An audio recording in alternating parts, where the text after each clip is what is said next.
Tim, congratulations to you. If we were to briefly employ you for the BBC and be our reporter in the dressing room, what would you report back? What's it like in there? It's obviously massive celebrations. I mean, we all expected it to come, so it's nice that we did it today in style, I think. We're all a bit disappointed a couple of weeks ago that we didn't do it against Watford, but we picked ourselves up and showed a great reaction in QPR last week, and today we showed some real quality in the second half. Yeah, that 45 minutes in the second half, that looked like a team that just wanted to be champions so much. Yes, I think at half time we all looked at each other and just said, right, let's just step it up a bit, because we're in second gear, I think, in the first half, and I think the manager just kicked us on and yeah, we did it in the end. It's just so nice to 96 points to be the most points, I think, in the history of Norwich City. So it's a proud moment to be part of that. And I just, I mean, to do it 2 times in 3 years, I think it's just a great project to be part of, like I mentioned many times to you guys. And excited to see what the summer will bring. And the club is so well equipped now to attack the Premier League much better than we did last year. Yeah, what has this season been like? Because yes, you won the title today, but it's not just about today, is it? No, it hasn't. I mean, we'll have to stand still to the real heroes at home who sacrificed their lives really to fight this pandemic. I think that's the big thing.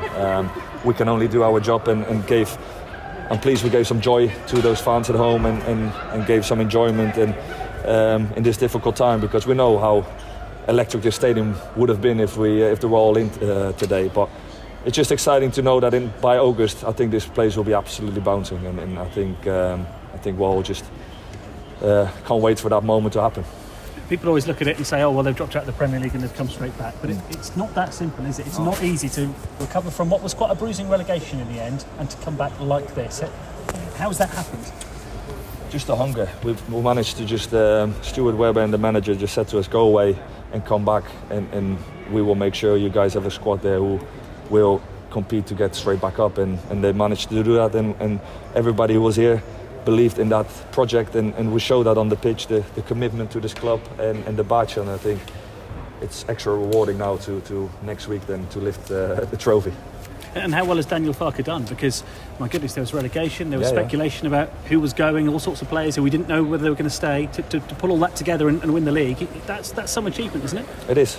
By the whole club, you know, his staff and especially the manager, like you mentioned. It's to get the guys back on board, because of course there's doubts, especially the first 4 games when we only had 4 points with 20th in the league. Don't forget that, and to turn it around as a squad, to believe in the style of play, believe in each other, I think is the big win of this season, is that we stuck by the whole process, and I mean, what a feeling now to see where the club is now, the training ground, the players, the squad we've got compared to what it was 3 years ago is just incredible.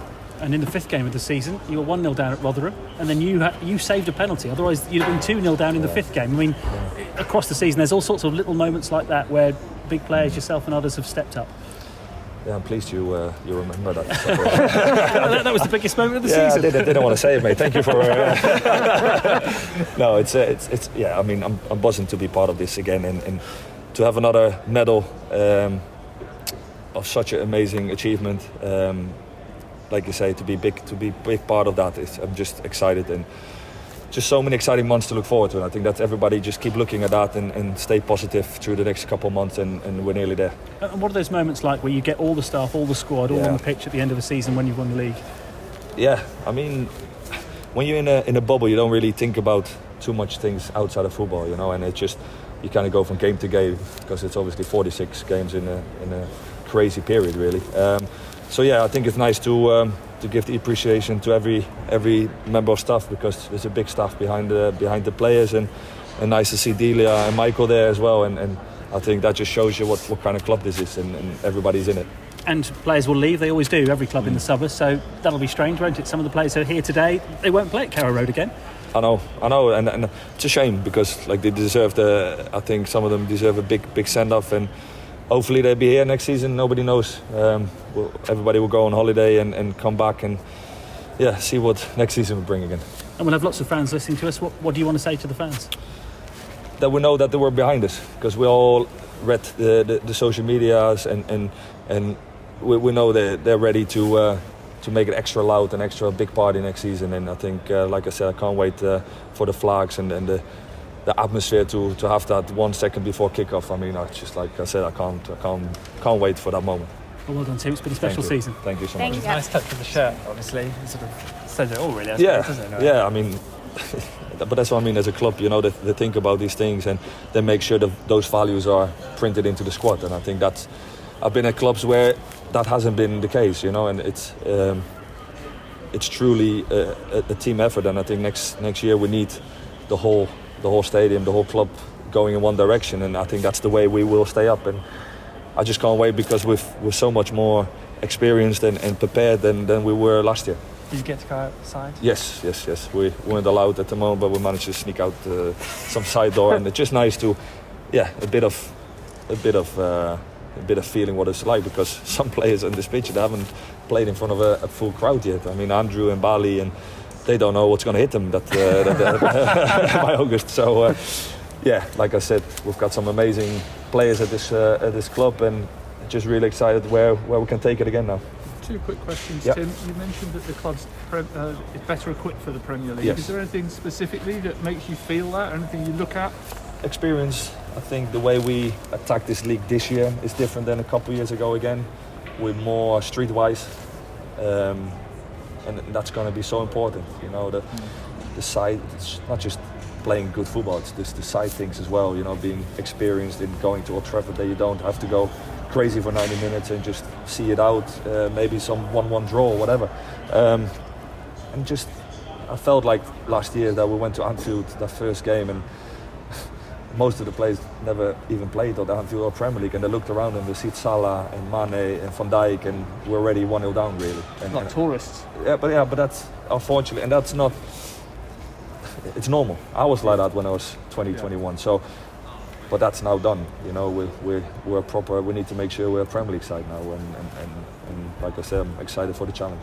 Last question, Tim. This club has meant a lot to you. It's been a huge part of your life. Can you articulate what Norwich City has meant to you over the last 3 seasons from where you were in your career?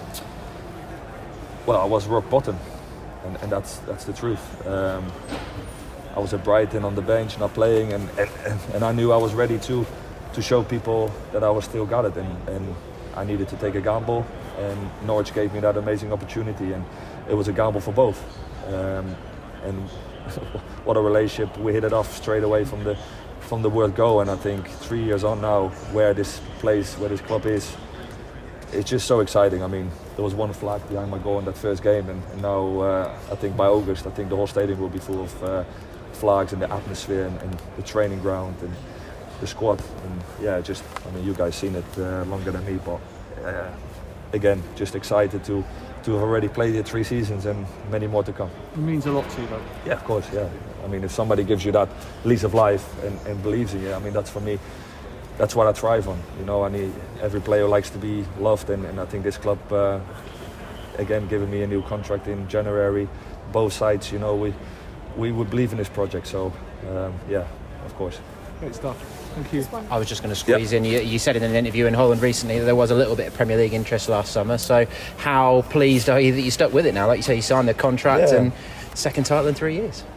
Exactly. I mean, I've always said I wouldn't leave this place for any reason. It needs to be seriously, ridiculously better. And like I said, the loyalty the club showed me when I wasn't flying, I mean, that counts for a lot. So that's why I signed again in January, and because it's a risk for both, because we weren't promoted, and the club, you know, they gave me the commitment from their side, and I just, you know, me and my family we're really happy here. So this club is the reason I'm back in the national team, and hopefully fighting for #1 spot in the summer to go to the Euros. I mean, where we were 3 years ago.